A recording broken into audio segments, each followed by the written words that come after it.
This is the reason why you should buy. And we're not asking the most important question, the reason why it was important for them, in their heart of hearts. Like, that's a sale. Then we're going to see results, the mindset, going into every opportunity, saying to yourself, I would love to have the business, but I don't need the business. When they talk about building their organization just through referral, that means they're missing it.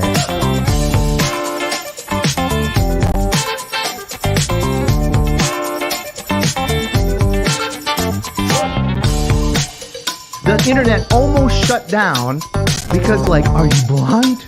Do you not know what's going on out there? Do you not see what's happening? You just hit 250,000 cold calls. Congratulations.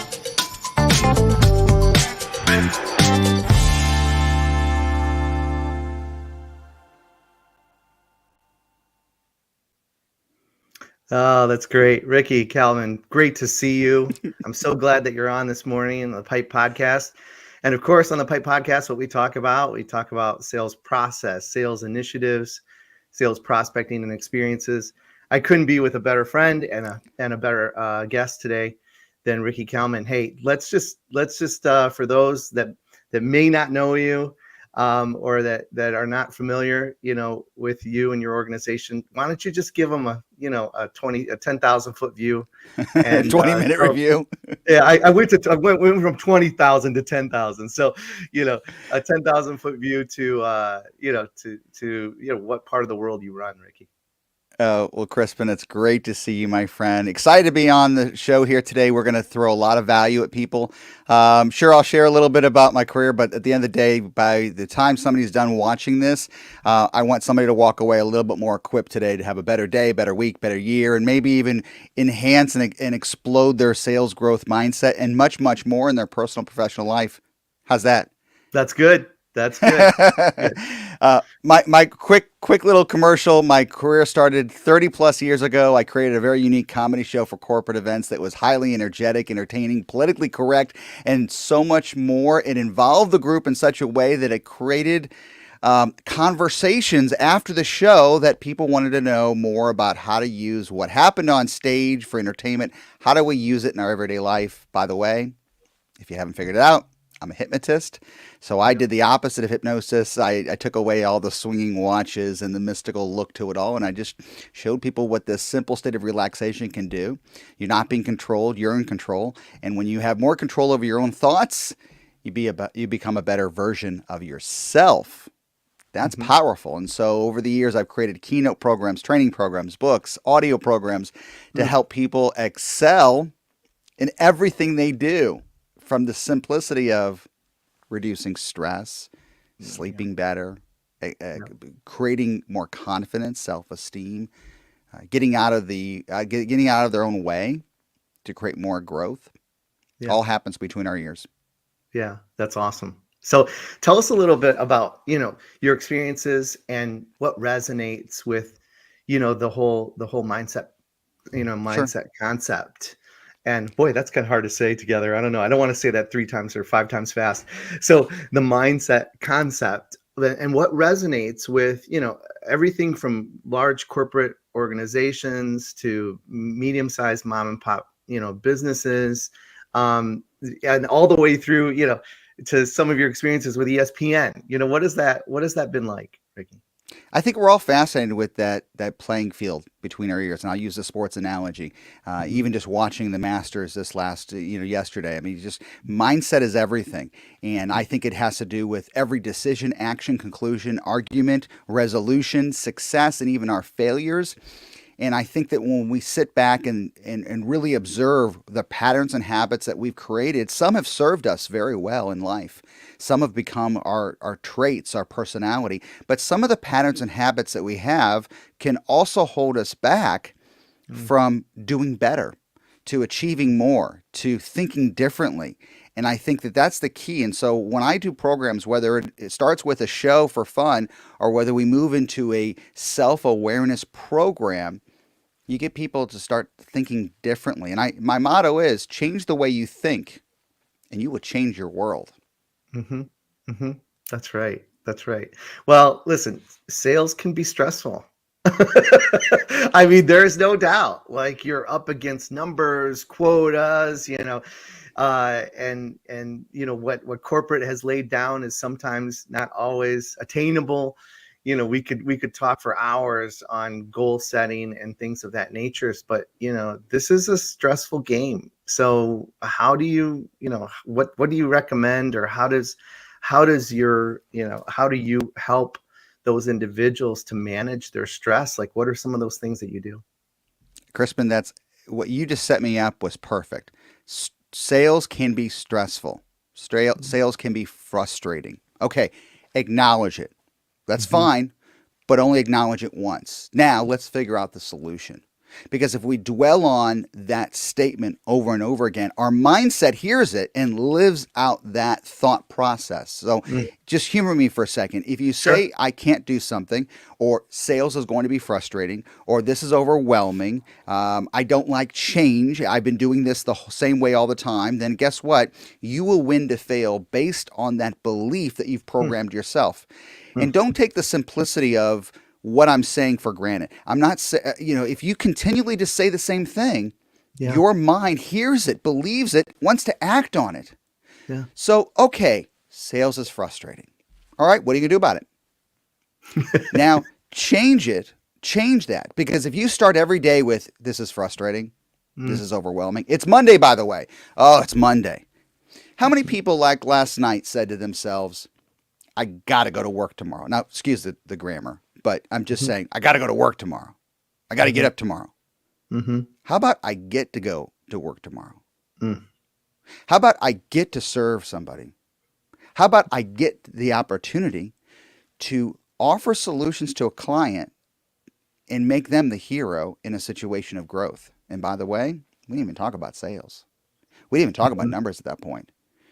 We started talking about what I have purpose, I have passion.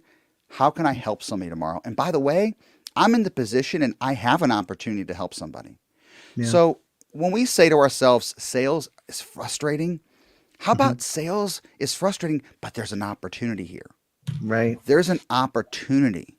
And I think every day saying those words to me have made a difference in my life because, by the way, I'll raise my hand. I'm not perfect. I'm far from it. Ask my family.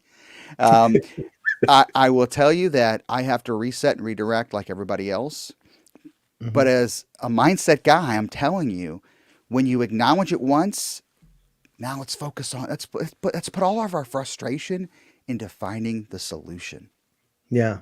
Yeah. Man, what really resonates with me, what you said, and I wrote it down, when to fail. Like, how many times do we do that in our professional careers, in our personal lives? I mean, because not what you're talking about, it does not just fit into the box, right, of your professional career. What you're talking about is taking this your mindset, and that also has application in your personal life. Let's explore that for a second, Ricky. I mean, how many of these individuals or organizations have you served that you've gone in and you've impacted the culture in such a dynamic way that it's also, impacted them personally and professionally? What does that look like?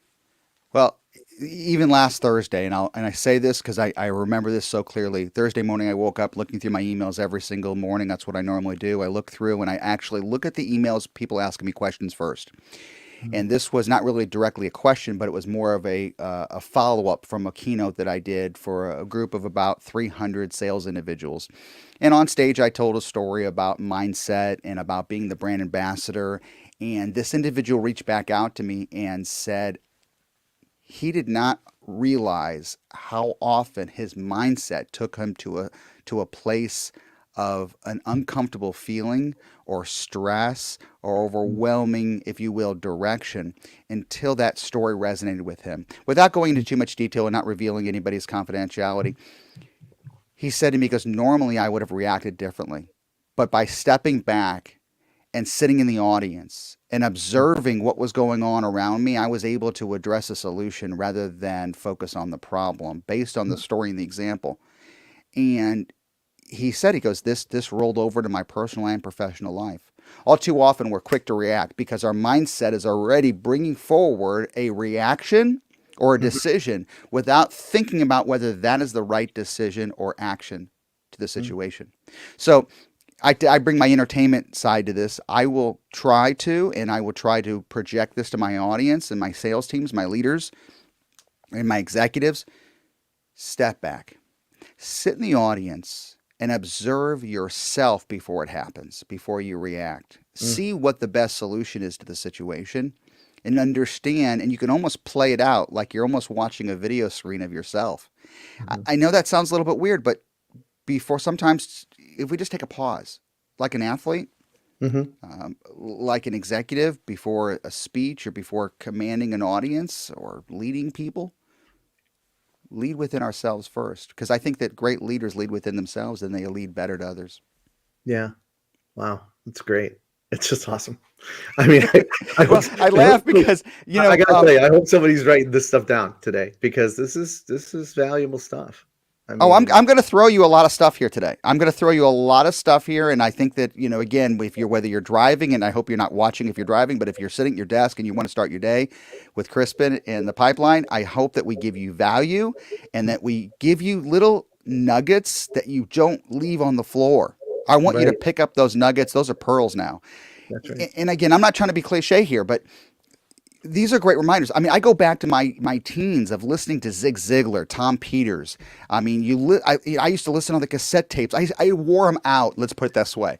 My first car was a '77 Cutlass Supreme. I had an 8-track player that I converted to a cassette player, and I Right. would literally listen over and over and over to the Mm. same programs. And again, this is back in cassettes. I mean, I was worried. One time I remember the cassette, I'm really dating myself. The tape was like all messed up, and I Yeah, literally yeah. started freaking out. Like, that's my golden goose. No.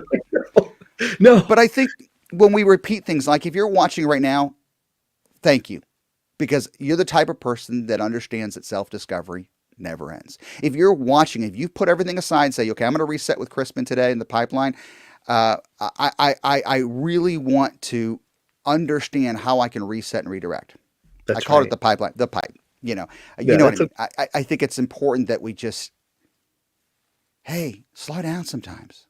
mhm. We invest in so many things in our lives, all very important. We throw money at our homes to protect them, to covet them, to fix them. We Yeah. will throw money at things that are sheer entertainment. Invest in yourself. Mm. It's so important. Is that and when you go into, like, some of these large organizations or even when you're, coaching with individuals one-on-one, I mean, is that something that you typically dig into? I mean, where you ask the question, "What's the last book that you read? When's the last time that you invested in yourself? Like, what do you do to invest in yourself?" I mean, are there some things that you could recommend to those that are watching and listening to say, "Hey, if you want to really invest in yourself, you should be doing these 1, 2, 3 things, either daily or weekly." What does that look like in your world? Well, it's funny you said that because, Crispin, I think most people already know what they should be doing. Yeah. Most people are pretty intelligent, especially if you're in business right now and you're in sales and you're in leadership. You got the job already, okay? You're Right. there. You have the product, you have the service, and you pretty much know what you should be doing. Sometimes we just need to redirect, and when we do that, we start to get clear on our vision. But yes, one of the coaching programs, one of the things I say in my book, Leverage Your Mindset, my live programs, if you've sat in my live programs before we even get started, I ask you to give yourself a personal audit of how much time we spend on everything else in the world. And then I ask you to really start to analyze how much time you really spend in yourself. It's not an Mhm. expense, it's an investment. That's right. Greatest investment you'll ever make, I think, in your life is when you invest in yourself. Mm. Now, don't get me wrong, Crispin. I don't get me wrong that investing in, nice things, your homes, cars, whatever, they're Sure. important. I mean, sure, they make us feel good and they protect us and they covet us and we enjoy life. And listen, I've never met anybody that really says, I don't like nice things. But it doesn't take much to give yourself a little extra time, and Mhm. it's not overwhelming Yeah. if you just kind of make it a priority. That's Let me great. ask you a question. Sure. I'm going to pivot for a second. Today you showed up, I showed up. We're doing a Yep. live broadcast. It's on my calendar, your calendar, right? That's right. That's Right. right. Our producer in the back, Cris, it's on Yep. his calendar. You have an assistant, it's on her calendar. And Rockstar, by the way, I'm going to throw it out there. Brittany's awesome. Uh, and Thank you. we set calendar reminders in our system. Now these things are like our babies. Yeah, I want to know the average person how far their phone is away from them most on a regular basis. Pretty No close. way. My point is this: we set calendar reminders to hold ourselves accountable. We will literally show up. Now, what I'm asking you at the end of this program, and I'm going to remind you of this: make a calendar appointment with yourself.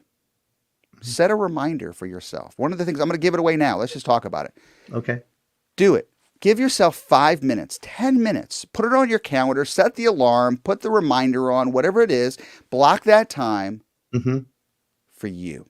Now, Yeah. as we do this program, I'm going to kind of give you some insight of what to do during that 5 or 10 minutes. So don't go away. Don't turn off.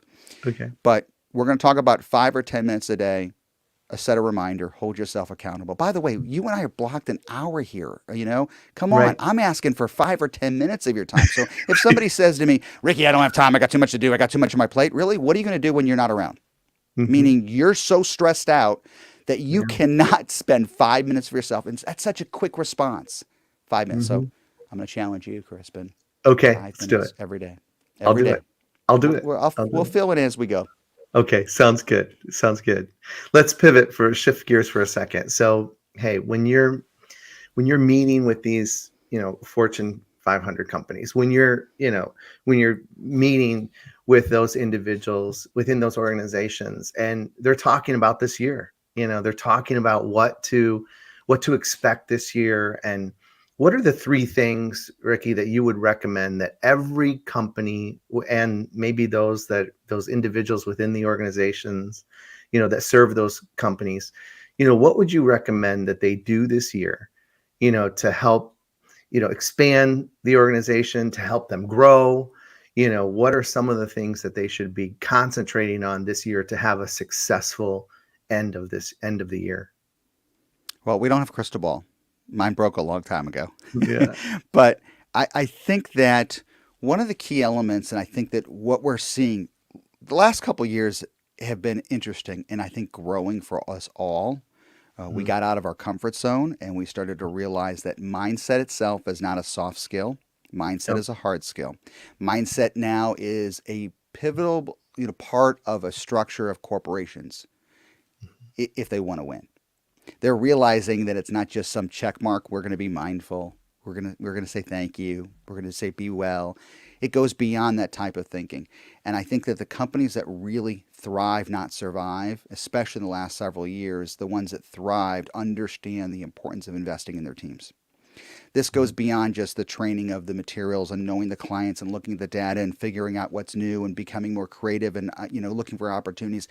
We're talking about investing in the individual's well-being, Mm-hmm. mentally, physically, whatever it may be. But I think that when we start to invest in our individual leaders and sales teams on a different level versus just giving content, which is all too important, they're investing in the mental conditioning of individuals. Mm. So one of the things that I would say is this: mental conditioning is key. It's an ongoing thing. It's not this quick fix. You don't just have, a speech on mindset and go, okay, that's great. We did that last year. What do you want to talk about next year? It's a conditioning. Okay. Right. So an Right. athlete conditions their muscles on a regular basis, but That's right. superior winning athletes condition their mind at the same time, and then they work together to be successful. Yeah. So if you're going to invest in your team, don't look at this as a quick fix. Don't look at this as a speech. And by the way, I don't give speeches. I don't give Mm-hmm. keynotes. When somebody says, "Okay, we have a keynote we want you to do," well, okay, let me just ask you a question. When you say keynote, what are you looking for? Mm-hmm. Well, we want somebody to inspire people. I said, okay, this is what I'm going to do for you. I'm going to tell you right up front. I'm not going to give you a speech. I'm not going to stand behind a podium. I'm not going to read a script, and I'm not going to tell you about something I did to make everybody feel really good. I want to Mm-hmm. show you practical tools, and I hope that those tools resonate enough that people start using those tools in their personal, professional life. That's an investment now in your team. And by Hmm. the way, this doesn't stop at the convention, the meeting, whatever. So Right. it's an ongoing process, and we're going to talk about that. And if you think it fits your organization, if you want to invest in your team, then I would love to show you and partner with you. So this goes beyond a keynote. So investing in your team is important. I think becoming more aware of the things that are going on around us and how to perceive and react to those things. So number two is we can't control everything, but Hmm. we can control how we perceive and react to the world that we're living in. Right. So that's listening, it's reacting, it's resetting, things like that. Three, that's an interesting. What is the third thing that I think that the important thing is keep growing? I think it goes back to that crystal ball analogy for a second. I don't think we Hmm. have the crystal ball. I Hmm. nobody does, but I Hmm. think that every day is a reset and a redirect. And so when you say the new normal, well, isn't every day the new normal? Right. Right. I mean, these unprecedented times. Well, isn't really every day kind of unprecedented because in a way you don't know. I mean, we're not in the back to the Yeah. future. We don't know what's going to happen next week.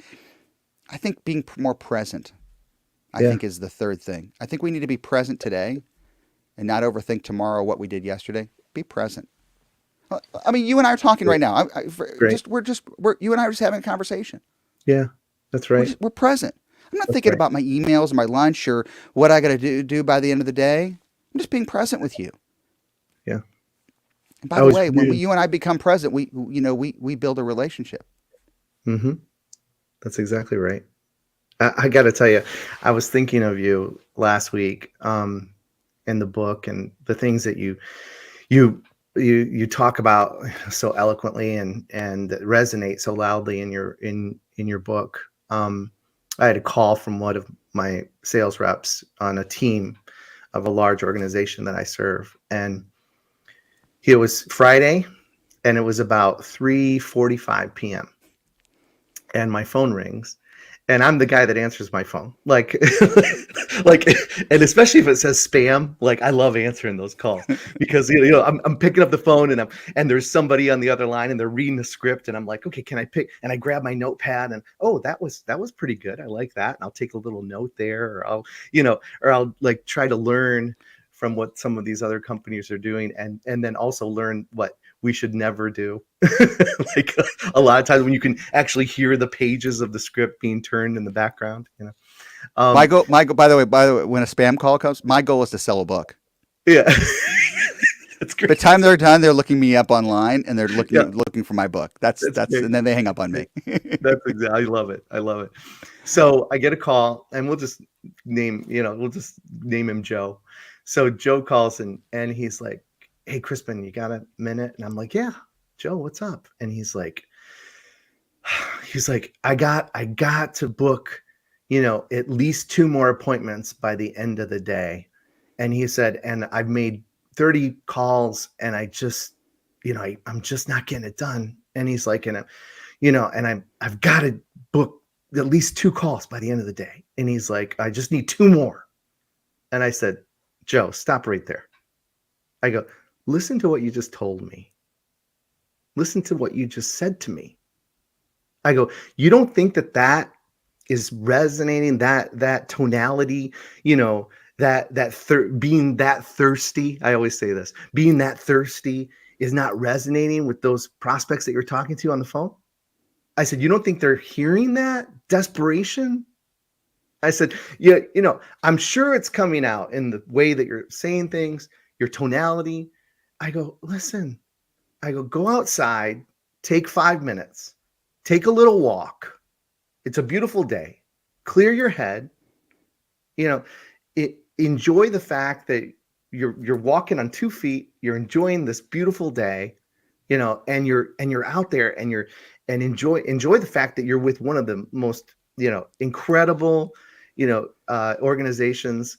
They're growing so rapidly right now, and you have all this opportunity.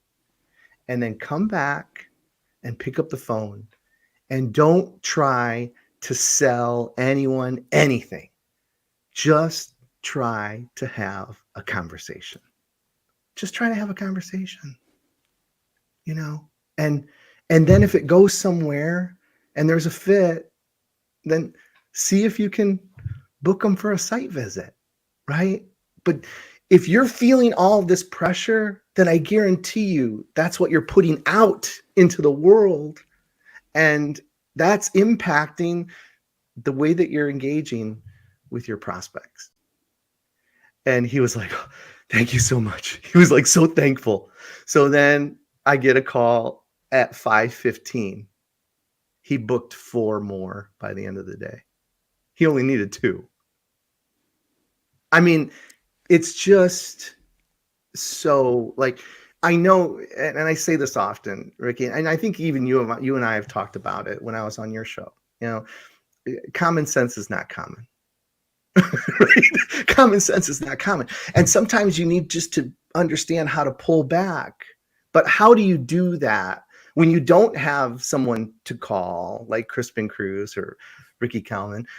How do you do that on your own? Like, just what are some tips or tricks to pull back when things are not just going the way that you're hoping for? You've already set it up perfectly. Let's go back to that 5 or 10 minute, invite on your calendar. If you know that Fridays in the afternoon you're going to be stressed, let's tackle it ahead of time. Let's manage it in a different way than what you were doing. Because every Friday, if you're saying, hey, it's the end of the day and I didn't meet my quota of my calls and my appointments and my scheduled meetings, then why don't you set that calendar to reset and redirect and take that breath of air and literally put there in a structure. At 3 o'clock every Friday, I'm going to stop, take a breath, figure out who I need to call, what my purpose, what my direction is, be present. Again, this isn't rocket science, folks, and we know this. But again, think of it this way. Our brain, it's like a massive hard drive computer running on software. That software guides our direction, our inspiration, our inflection, everything we do. And unconsciously, it acts without thinking on it. Because as we train our brain to learn math, communicate, know our products and our services, know our clients, it just takes that software and acts on it. But if your software gets corrupted by stress, frustration, overwhelming feelings, preconceived outcomes, beliefs, before it even happens, guess what? It acts on that.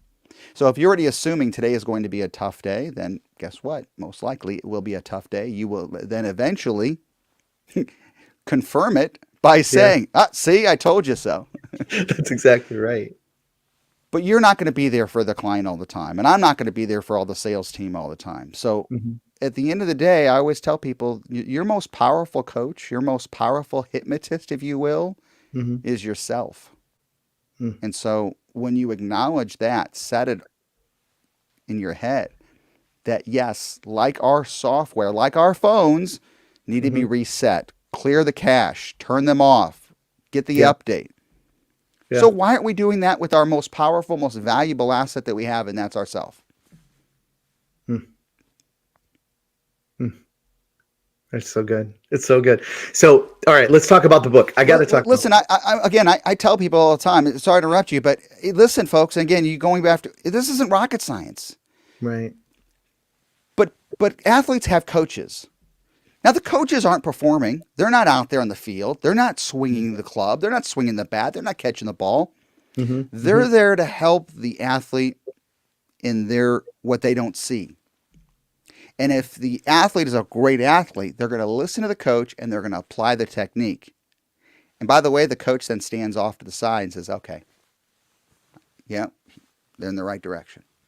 So as a mindset guy, I'm just telling people, okay, this is what I see. You figure out, this is your body, this is your life, this is your money, this is your business. You probably already know the direction. Let me just help you in that area of getting out of your own way. That's great. That's great. All right, let's talk about the book. So as we're, as you're reading the book, as you're, going through all of the, and I'll call them nuggets. There's a ton of them in there. As you're going through this, what are you hoping that, the person that after they get to those last couple pages, Ricky, and you're hoping that they get at least 1, 2, or 3, things out of that book that really, that really resonated with them? What are you hoping that the reader gets out of this? Well, Crispin, when I wrote this book, it was actually not my first book, but technically the first book published. 10 years ago, I Mhm, wrote a book. It was about this thick. We're talking mhm, about 2.5, 3 inches in just content and just mhm. history. And it just was too. It was literally, I looked and go, oh, this is awesome. And then I literally stepped back and go, oh my gosh, nobody's going to read this. This Yeah, looks like a textbook and nobody really cares. right. So I took the content and then I broke it up into different ideas and philosophies and techniques. And over the years, Mhm, I tested it and worked on it and realized this is a lot easier than it needs to be. And the book itself, Leverage Your Mindset, came out with the aspect of just invest. There's coming back again. Go invest yeah, in yourself every day, 10 minutes a day, a chapter a day for 14 days. Okay, let me just repeat that. 14 days, a chapter a day, 10 minutes a day. If you mm, read 2 chapters in one day, you're reading it wrong. I actually even tell you, stop. After mhm, each chapter, there's an action step. So you really get to little nuggets, as you refer to, every mhm, single chapter. And mhm, after that 14 days, you realize you've accomplished so much. You take those little nuggets and now you bank it. And wow, at the end of that 14 days, you've got a lot. And then there's a whole other direction after those 14 days. And yeah, I'm going to say it for the readers. So when you start to realize you're creating a new habit, a new direction that you're in control of, and I will say we all hold the remote control. We all hold the remote control to change the channel of our direction. We can turn down the mhm, volume, we can turn off the volume, we can change screens completely. You can pivot careers. You can do so much if you give yourself that visualization of understanding that I can do this. I got this. yeah, I'm confident. I have the belief in what I can do. I'm really good at what I do. I mean, mm. I feel good about myself right now. You see where that goes? I mean, it goes Yeah, beyond positive thinking. It's a cultural way of living. yeah, So, yeah, yes, the book is a 14-day plan. And then after each chapter, I give you exercises, action steps. mhm, I call them progressive jumps, but you can also use my mobile app as a support product. So as you're mhm, listening to the audio programs that correlate with the chapter, you're reinforcing what you already read, and I'm actually giving you techniques within that. So that's a quick little plug. You can check out my mobile app that literally, and by the way, as you read the book, it actually gives you everything you need to actually download the app and everything else. The app is free to download. There are programs within the app if you want to dive into on another time, but the audio programs in the app for the book are free if you own the book. There's a password written in the book, so when you're in the app, you'll get to the book chapters, and you can't unlock it unless you have the book. mm. It's great. It's great. Well, it's a treasure. I'm so glad. I'm so glad Oh, you did thank write it, and I'm so glad I didn't read the other one. you. So am I. I actually still have it here in the studio. Yeah. I can't. It's not in arm's reach, but yeah, it's pretty thick. Yeah, that's Yeah. great. That's great. Well, this is the time One of the that greatest, sorry, one of go the ahead. greatest Go ahead. compliments that and I'm very humbled by it, but a leader reached out to me and he goes, I have the greatest story for you. I'm like, okay, you have my attention. You said the greatest story. All right. He goes, I'm on a plane and I look the 3 seats over and someone's reading your book that we just gave all of our team. He goes, it was awesome. It was so cool. And then we started Oh, talking and now we're networking and it was like, oh, wow. Not even reading the book made a connection. So it was it's pretty so cool. good. I'm so glad. Well, it couldn't happen to a nicer guy. I really mean that. And Oh, so, hey, please. Thank you. hey, let's Thank do you. this. Let's do this. I'd like to pivot now to the Sales Arbiter 7, if you're okay with that. What's that? And yeah, I'm yeah. kidding. I'm No. kidding. I'm kidding. Okay. So this is the part that all of our, listeners just love.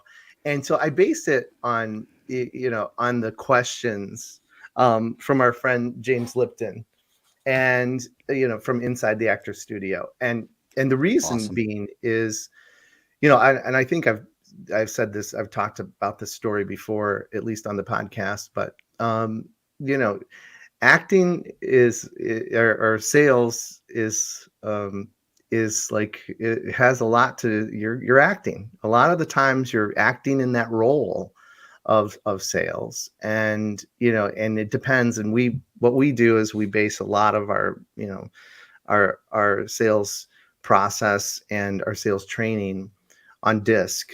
And so if you're not familiar with DISC, then, maybe we'll do a session on that sometime, DISC. But when we talk about sales, when we talk about your role with the organization, you can be, when our parents told us, like, you can be anything that you want to be, as long as you put your mind to it. What they forgot to add to the end of that phrase is, as long as you're in sales. Right? And so I've just had an affection for movies and actors, actresses throughout the years, and I love going to the movies. It's just one of the things. It's one of my, I guess it's one of those things that I do, and I just get to release, and just kind of let go and really get involved in what's happening on the silver screen. So I've had an affection for James Lipton for a while, and I loved when he had his show, and at the end of his show, he would always ask questions, right? And so I based a lot of these questions on the James Lipton questions, and just so our audience can get to know you in maybe a different light. And I see the light bulb back there, so that kind of brings it, full circle.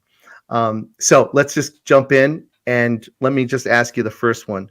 What is your favorite word, Ricky? Compassion. Compassion. Compassion. Mm-hmm. Yeah, absolutely. I think that personally and professionally. Mm-hmm. I think when you talk to somebody personally, and you can tell whether they have compassion for the conversation, if they're Yeah. interested, if they're empathetic, if they're understanding, or are they just thinking about what they're going to say next, or are they thinking about themselves? I think you can see compassion on people's face. And by the way, you don't have to be soft. You can Mm-hmm. still be hard. You could still be a tough person. But when you Right. have empathy and compassion, I think that's a powerful thing. It's a powerful trait. And That's by the great. way, it doesn't happen overnight. Yeah. Yeah, I'm sure. That's good. That's good.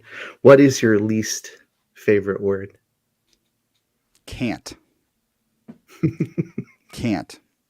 And goes back to what we talked about. I can't do something. I can't lose weight. I can never make enough money. You're right. I mean, I when people say that to me and we have a in-depth conversation, I can't do something. You're right. And they look at me like I'm just being arrogant or sarcastic. No, no, no. I believe you. You're not a liar, are you? And they're like, what are you talking about? Like, you're not lying to me, are you? I'm like, no. What are you talking about? What do you mean I'm lying?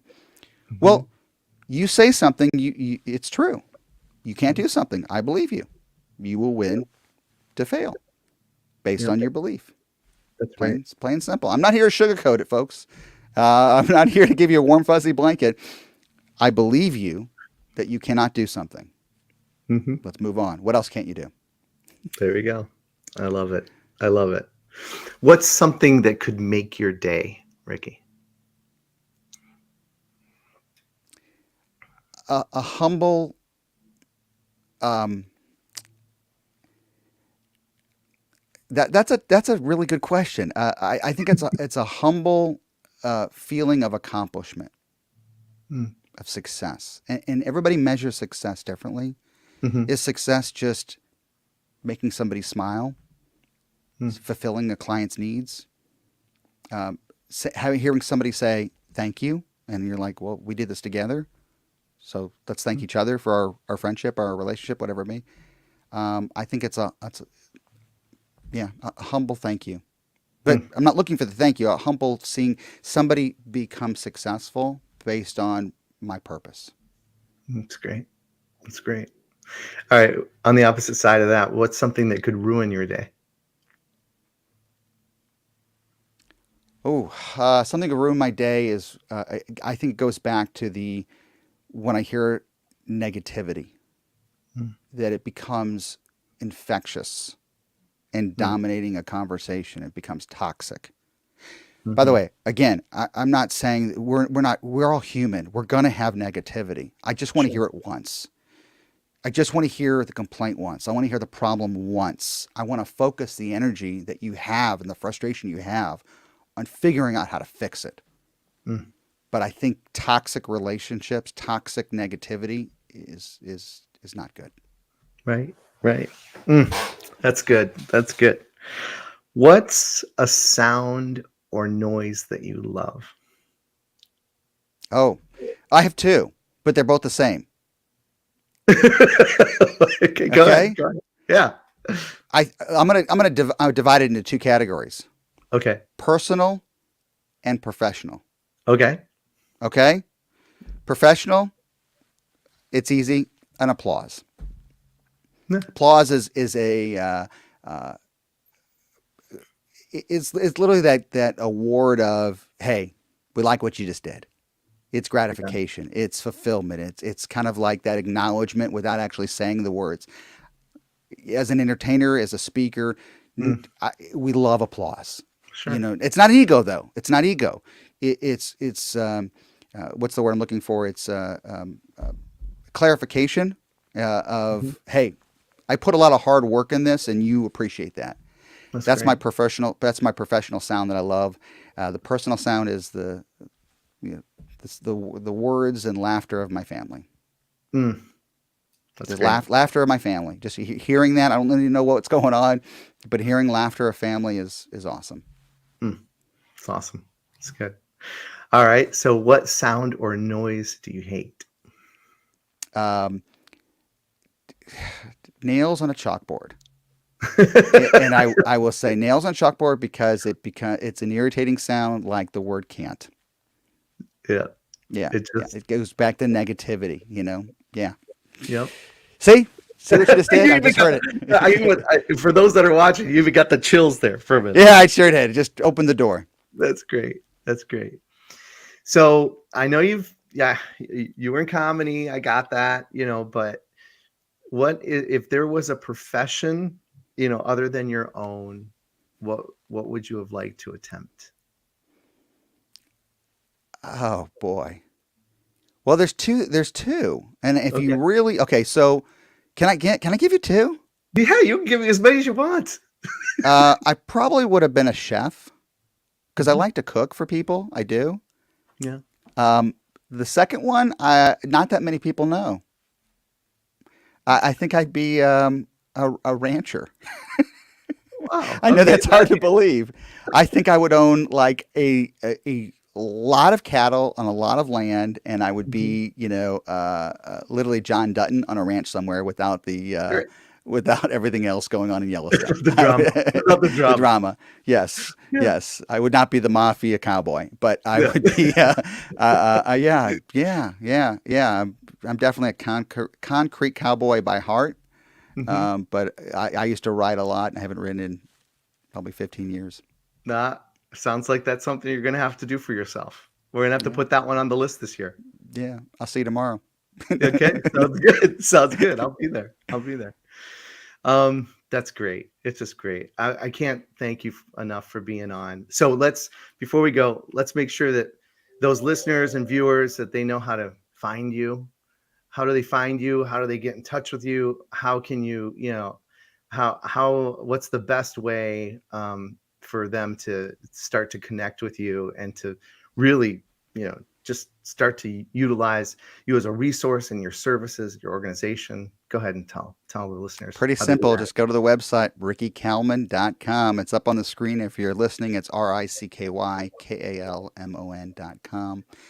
Everything's on the site from, mindset training programs, coaching, keynotes, virtual. Yeah, we're still doing virtual. Crazy enough. Yeah, we Yeah. still do them. And then, of course, my book, mobile app, podcast, all those different. Look at all those incredible things and incredible guests that I've had in the past, including yourself, Mr. Oh, Crispin thanks. Cruz.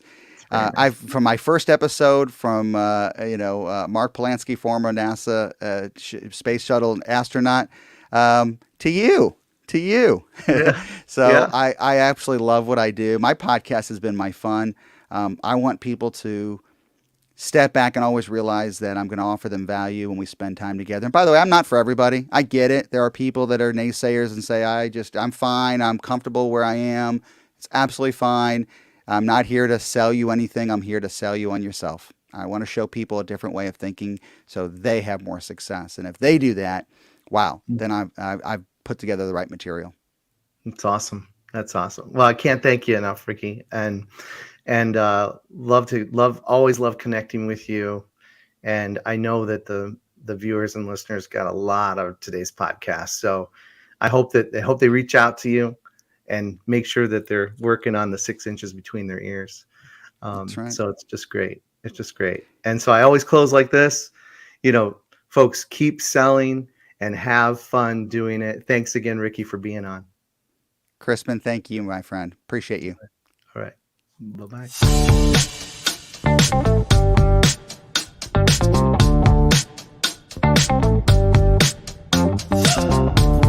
This is the reason why you should buy. And we're not asking the most important question, the reason why it was important for them, in their heart of hearts. Like, that's a sale. Then we're going to see results, the mindset.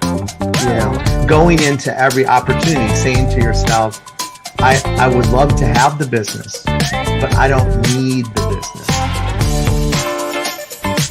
When they talk about building their organization just through referral, that means they're missing it.